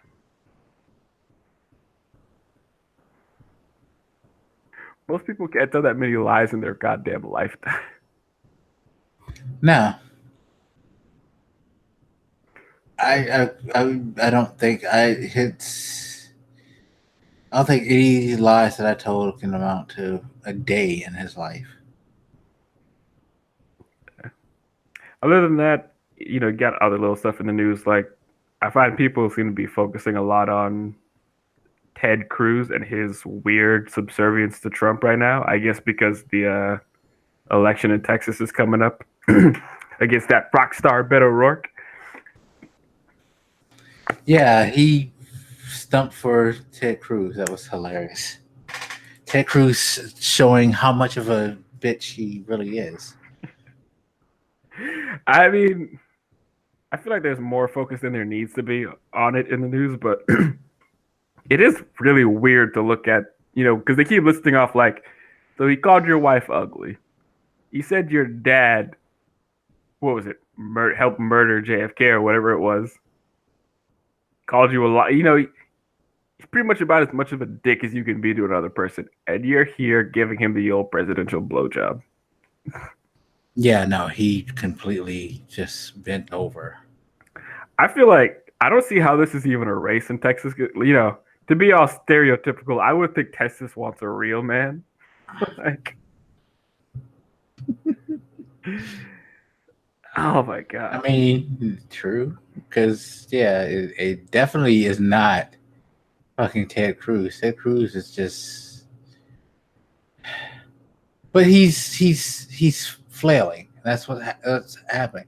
It seems like that's what happens at the end of some of these races where these guys thought they were going to walk, and then the competition all of a sudden like gains on them and has like a really legitimate shot. Like, I feel like, he thought he was just going to skate by really, really, really easily because I'm Texas. This is the Republican state. It's red, red, red. I'm untouchable. He didn't see the blue streak where he's at, forming.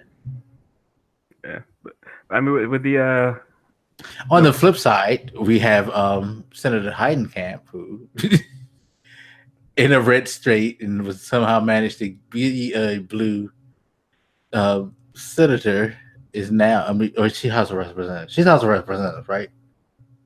Who? Heidkamp? Heidenkamp, yeah. Oh, okay. I don't remember, honestly. House of Representatives. Anyway, she's about to like get booted because she's an idiot, creating abs for people without their consent and turning her base against her. I mean, yeah, he's the like opposite of Trump, where everything annoying and obnoxious he does seems to spur his base on more. Her annoying, obnoxious shit turns hers off. Yeah, so I was about to say that the because the midterms are coming up, you're seeing like a lot of news on these like key races of interest. One was the one in Texas between O'Rourke and Cruz. This one is in North Dakota, and Democrat candidate Heidi Heitkamp. Yo, Yeah, her parents fucked her. oh my god, They fucked her big time with that name. true. So she put out this ad that referenced these survivors of sexual assault, and the issue with that was apparently they did not get these people's permission. So she kind of outed a bunch of people as survivors of sexual assault that maybe weren't, so keen on being outed that way.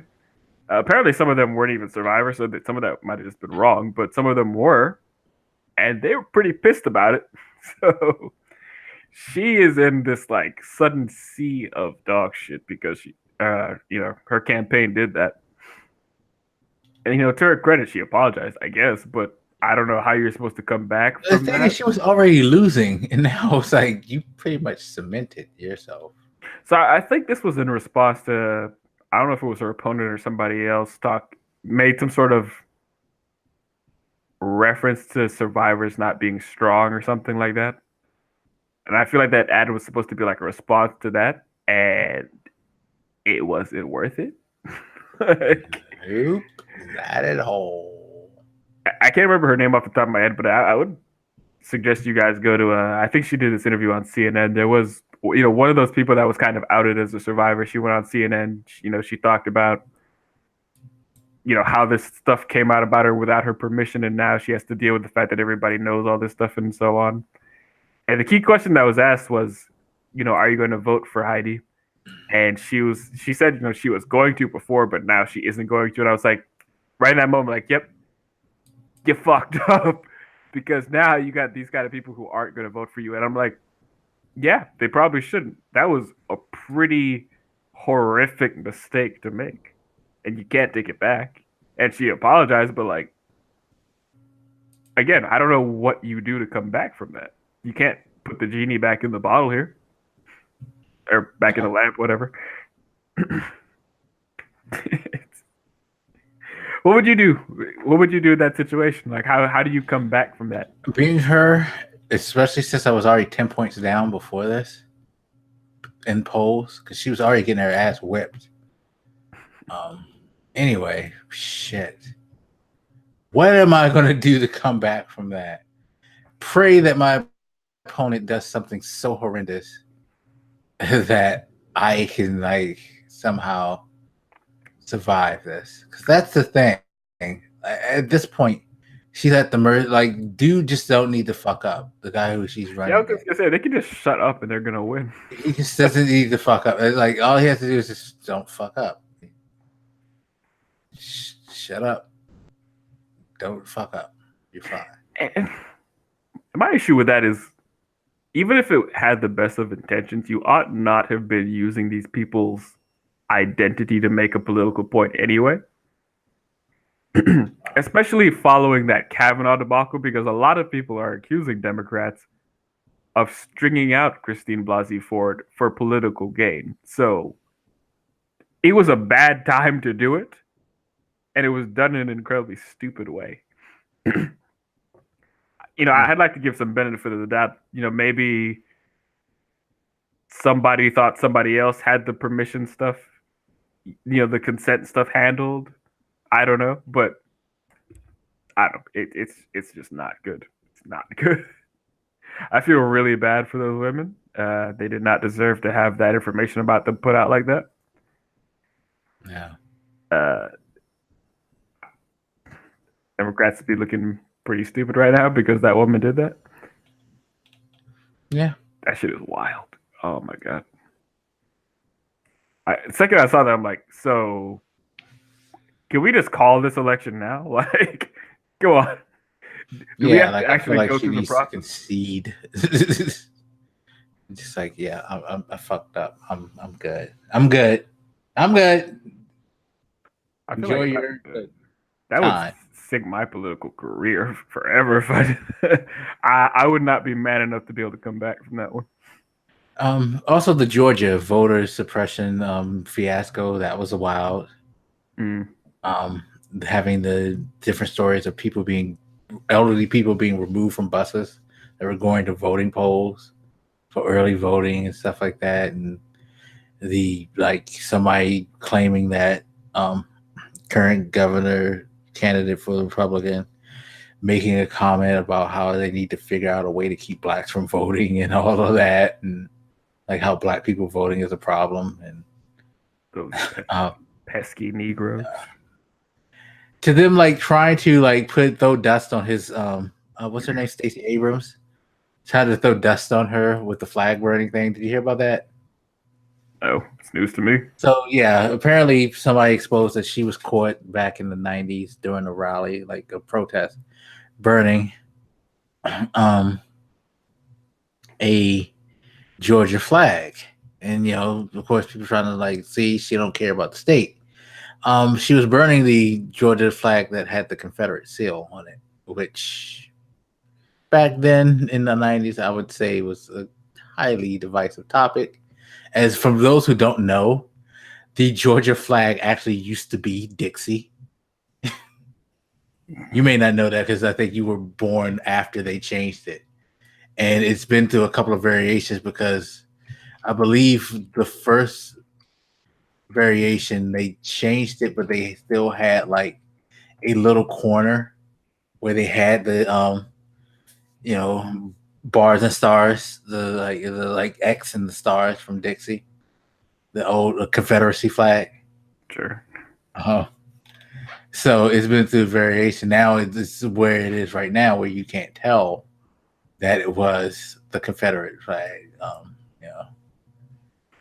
But yeah, she burned the Confederate flag, and people were like trying to say she doesn't care about the state of Georgia, I guess. So that's her dirt. But it's going to be hard for her to win because they've been removing. There's been like 300 absentee ballots, 300,000 absentee ballots, or some crazy number that went missing or pulled or were denied, and all types of crazy stuff. Or was that somewhere else? Because I heard there was another place where, somewhere in the South, where another 300,000 absentee ballots they wouldn't count because for some reason the Democratic candidate wasn't on the ballots. It's just like a bunch of wild, crazy stuff going. I say this all to say, people, find where your poll is, vote, please. I hope you're registered. We've been through registration. If you're not registered, go fuck yourself. But if you're a registered voter, vote. That shit, is too important. Too many people bled, as they say, for that. And I won't even use that whole too many people died in March and all that. No, it's just common fucking sense. Because if you want some type of change, something to happen, and you demand that your government listen to you, vote. Be proactive. Get involved. You don't understand the particulars of each election, understand what the candidates are for or against. Guess what? That thing that you want to throw away that they send in your mail from your district voting poll place, read that motherfucker. It'll tell you what the issues are, who the different candidates are, what they stand for, what they're against. Fucking read something other than a text or a tweet, please. I got my what do you call it? I got in the mail today my voter registration info card or whatever it was. I actually looked it up a week or so ago. I actually re-registered just to make sure. They were like, "You're registered. Do you want me to do it?" Yes. Yeah, I was registered, but I was like, I have a bad feeling. Like, what's this feeling inside? So I went and looked, and I'm like, oh yeah, my address is out of date, and it's not even in the city. So I updated. Oh, good. No, I made sure I checked. I made sure they had the right address and everything. I told them to send me new cards, all that. I'm like, you're not fucking stopping me from voting because we have a governor election here. And while Hogan's not bad, he can improve. For a Republican, he hasn't been horrible. but there are some things that need to be changed, especially in the education department in this state. Maryland education sucks. It needs to be fixed, and he hasn't addressed that properly. What's that woman's name on MSNBC? Which one, Rachel Maddow or Joy Reid? Her, yeah. She's been covering a lot of this voter suppression stuff for the last, I don't know, a few weeks or whatever. There's a lot of, like, she did some story the other day on, like, voter suppression of, like, Native Americans or whatever it was. I think she covered this Georgia thing too, just, basic gerrymandering stuff. There's a lot of that stuff, and I guess I kind of knew that, but I kind of didn't know just how deep it goes. Yeah. And in so many places and so much. And I gotta say, like, the disappointing thing about all that is, ideally with politics, what you ought to do is, you have your set of ideas, whatever you want to run on. You ought to be preaching these ideas to everybody across the political spectrum and trying to convince them that you're right. And what a lot of these people are doing is just, they're not even trying to convince other people that they're right and that they should stand behind them. They're just trying to get them out of the way, which feels very democratic, but it just feels like the worst possible instinct to see manifest in politics, where you're not even trying to, reach the other side anymore and try to convince them of why they ought to do something. You're just trying to ignore their existence altogether because it's just inconvenient, which, by the way, tells me that if you think your ideas aren't strong enough to stand by themselves and you have to suppress votes, maybe your ideas are stupid. Yeah. I feel like that's why right now Republicans have to fucking waffle on this healthcare stuff and pretend, that they're for healthcare for all and stuff like that. In some cases, it's like, no, you're not. And the fact that you're lying about it should reveal to you the fact that your stance on it is a problem. It's creepy. But, yeah, a lot of races going on, here. The big national news is, what's his name? Gilliam. Yeah, Andrew Gillum going against DeSantis for the governorship. I saw them have a debate the other day on TV. A lot of people are saying Andrew Gillum won that, which I guess he did, but I don't know. There was one thing that kind of annoyed me, which was they asked him about this trip he had taken with a lobbyist or something. I can't remember what the fuck that guy did.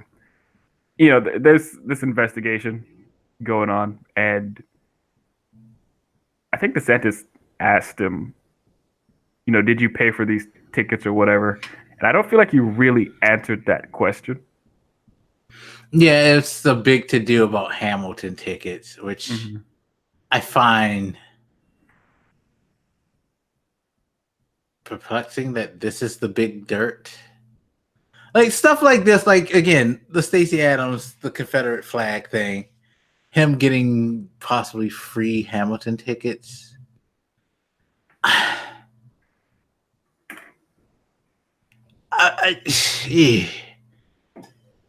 The problem with stuff like this is that Democrats will hold themselves a little bit more accountable than Republicans. That's always the thing. At the same time, it's like, is this really why this guy's campaign should be derailed? Because apparently some FBI agent and someone else with him gave him Hamilton tickets.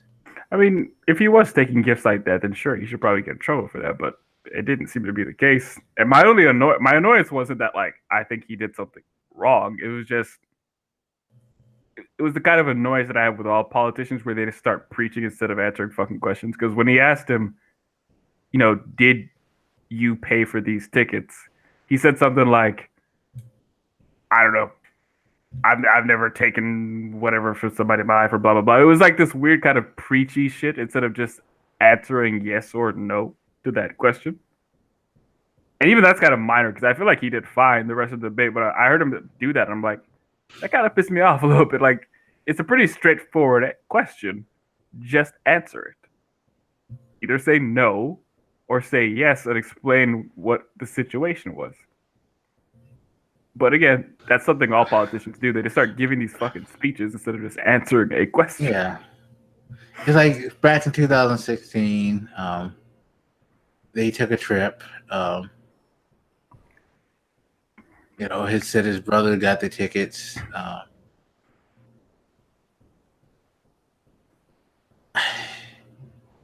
I don't know. Like, I feel like it's a petty point. I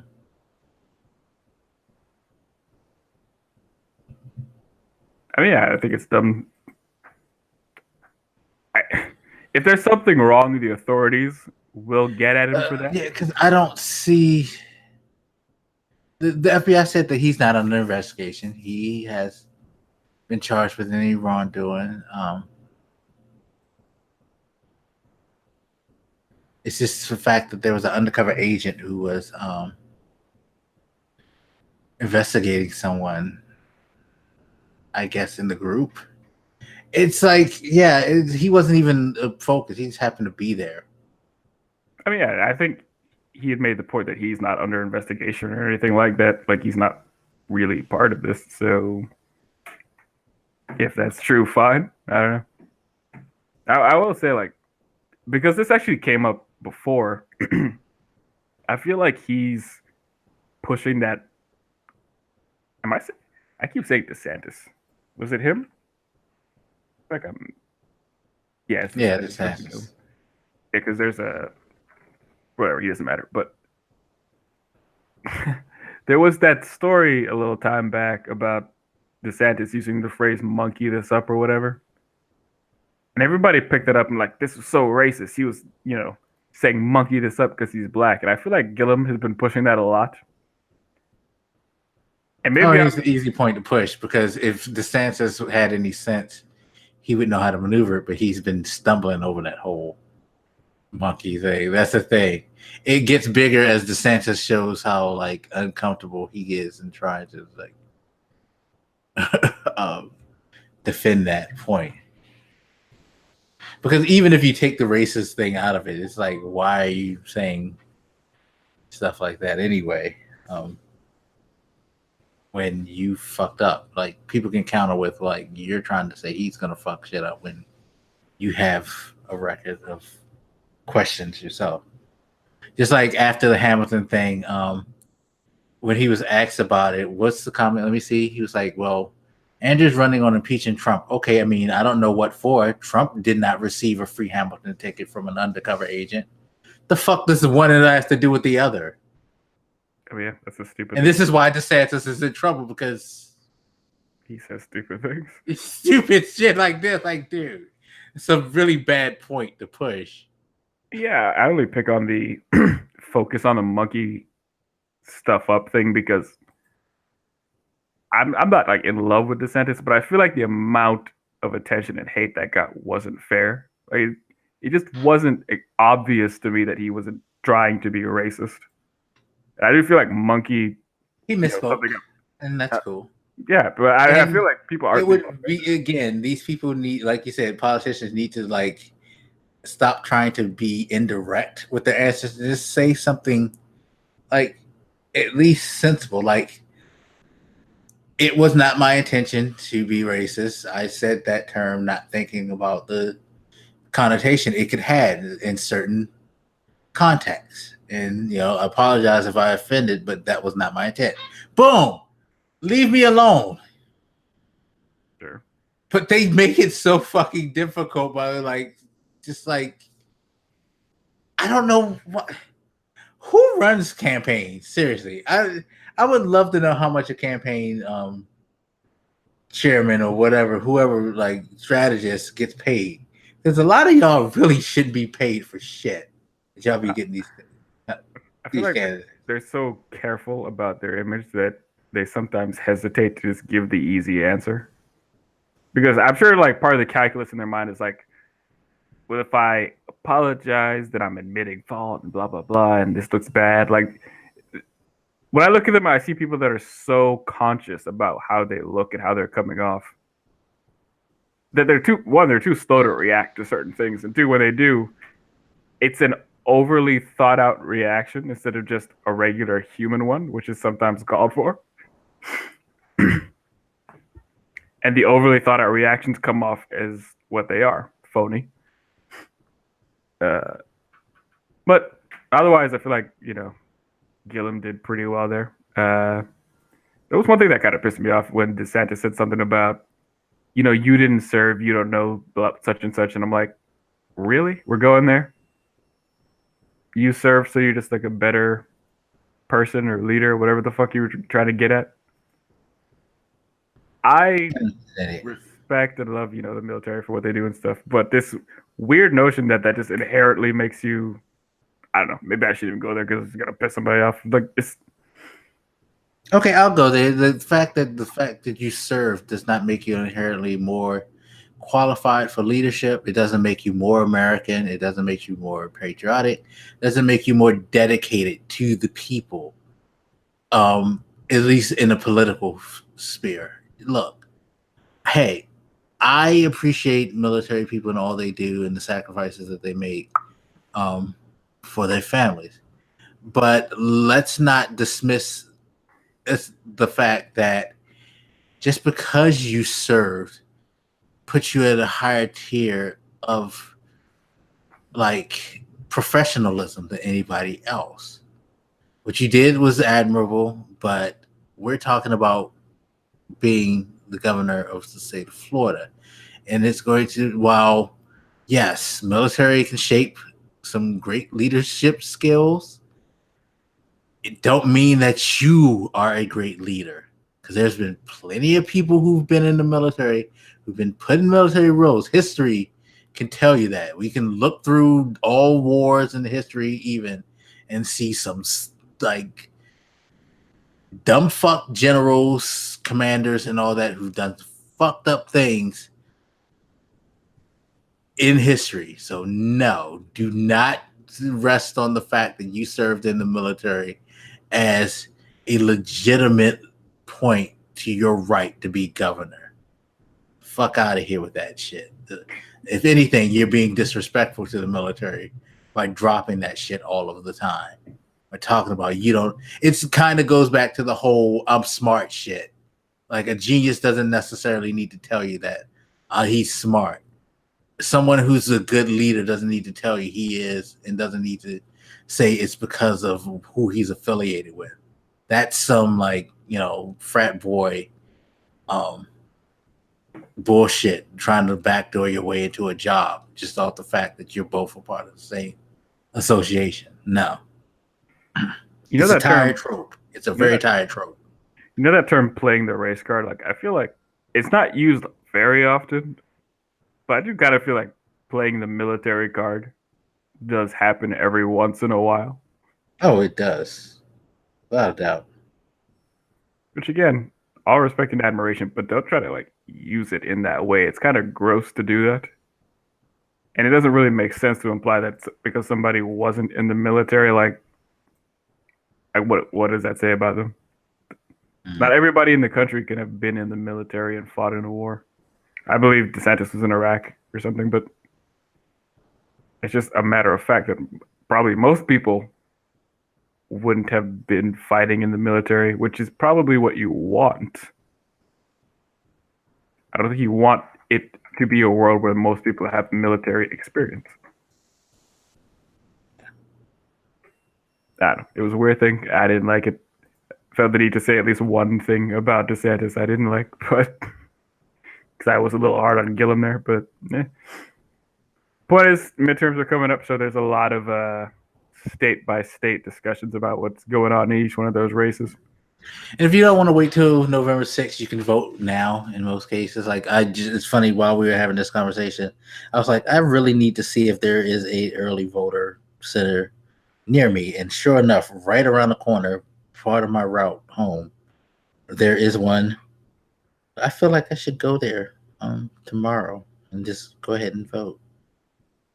I've got some reading to do because there's some amendments on the ballots that I don't quite understand at a glance. Yeah, I've been reading through those since I got my book, so I'm pretty sure on what I'm going to. I just need to go. I find the news ads hilarious though. Like, there's this one that says, when you commit a crime or something, you get read your rights. Well, what about the victim's rights? Why should a criminal have more rights than the victim? Like, vote, I don't remember what it is, yes on an amendment, whatever, right? And it's like, what the fuck are you talking about? Criminals don't have more rights than victims. Like, I don't even know what that's supposed to mean. Like, just because they read you your Miranda rights does not mean that, like, victims don't have rights all of a sudden. I don't know what. Just really odd. People are funny. All right. Anything else we need to discuss? Or we missed? Probably, but I'm sure it is, but we'll catch you. I mean, there'll be some more wacky shenanigans because I've been sitting here looking at CNN during this whole thing. Yeah. I'll be interested to see if this Hamilton ticket thing derail Gillum. That'd be the funniest and most tragic thing. It's like, okay, so Russian involvement in the voter, voting process and all these other things can't derail someone, like illegal tampering can't, but I got a ticket can derail someone else would be pretty much just another sad footnote in these days and times. I gotta say, one thing that Gillum said that I really liked is this idea about, the fucking Sunshine State leading in solar energy. I don't know. I just like that shit because I remember when I was a kid, I was like, why aren't we like the king of solar right now? Like, every one of these goddamn roofs should have like solar panels on it. I was a kid. I'm not saying that's reasonable to do. I'm just saying, like, I never really felt that embrace of solar energy in Florida. Y'all got a bunch of old people anyway. They ain't gonna live that long. They don't need energy. All right, fuck it, kill them. Put solar panels over there.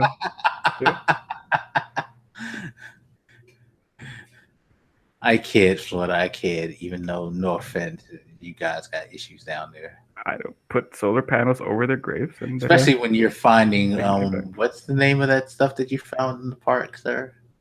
The park? Oh, you really want me to say it on the podcast? Yeah, I found a rapper that said "liquid virgin," which is a phrase I had never heard before in my life. Yes, and upon investigation, we found out that it is a lubricant that tightens, if you know what I mean. Yes. Hashtag Virgin Mary style. I mean, I've seen weird things in the park. Like, I've seen, like, used condom wrappers. Well, not used. I didn't see that it was used, but like the wrapper for the condom. Yeah, I've seen the condoms on the ground. Yeah. I feel like I saw somebody's underwear out there once. I'm like, there's a lot of fucking park is disgusting. But that's the thing. Like, if it was one park, I'd be like, well, that's the gross park. But it's like, these have been like different parks. Oh, so they just randomly pollinate these parks. I guess. Gotta love Florida. But I think that's probably it. Yeah. Maybe we pick up a lighter topic since we just unloaded a shit ton of stuff. Yeah, well, Red Dead will be out, so I'll probably be talking a little bit about that. And thank you again, sir, for your kindness. Oh yeah. But yes, I will be talking about Red Dead. I'll be talking about Spider-Man too. Sorry for those who were looking forward to a stream earlier in the week, but I'm sure by now, by the time you see this, there'll have been a stream for Spider-Man. We'll have to cover WWE canceling Crown Jewel at the last second. Did they cancel it? I don't think so. I'm just making that up. Okay, I was about to say, wait, did they really cancel it? Because that would be interesting. Like, I saw somebody earlier say that, or some article that passed by that said Cena and Daniel were refusing to work at Crown Jewel. But I doubt that. So I don't know. No, I mean, Plus, I don't feel like CBS Daniel Sports Bryan is could saying refuse that shit. it's in jeopardy of being canceled.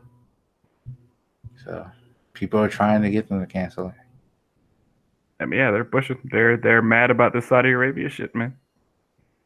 Whereas Vince is too busy blowing the golden dick. Anyway, I think that's it. Interesting.